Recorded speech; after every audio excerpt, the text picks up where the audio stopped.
Hello everyone, welcome back to another video. I'm Stephen Reyes, head technician at Bellator CyberGuard.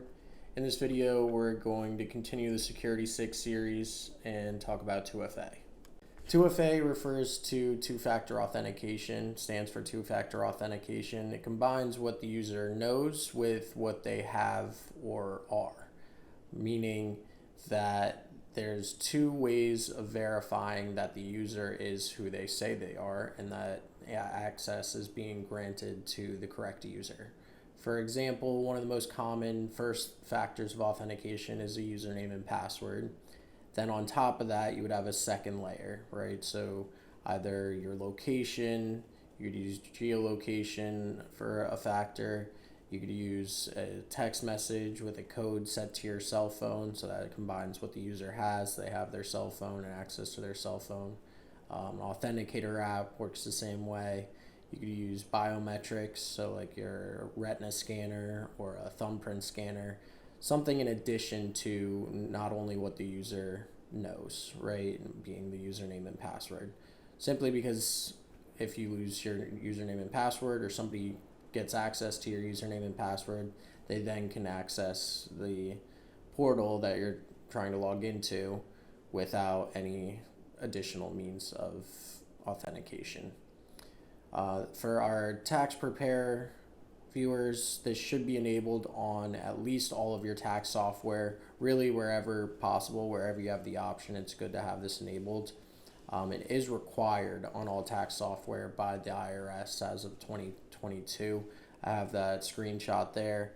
That's from the publication 1075 for the requirement for having 2FA on your tax software.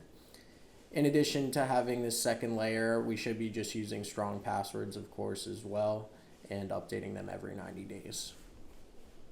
So this is a basic example of 2FA. You can see first the login with the username and password, then something gets sent to your phone, either in an application, a message, a text message confirming that you are the one that's actually logging in.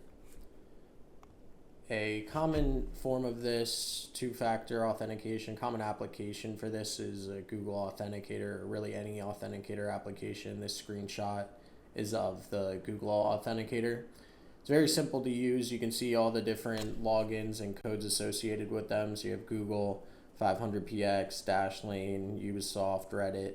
So for any of these sites, when this user logs in, they'll enter their username and password, say on Reddit, and then immediately after that, they'll be asked for this 6-digit code that they'll find in their Authenticator application. They'll enter that 915993 and then gain access. You can see the little timer on the right. These codes do expire every 60 seconds, so you have to kind of be quick sometimes to enter the code in time, but this way, if somebody gains access to your Authenticator app, it's kind of useless unless they have permanent access because the codes are changing all the time. All right, that wraps up 2FA. Please check out the rest of our Security 6 series. I'll leave a link to the next video. We still have firewall, drive encryption, VPN.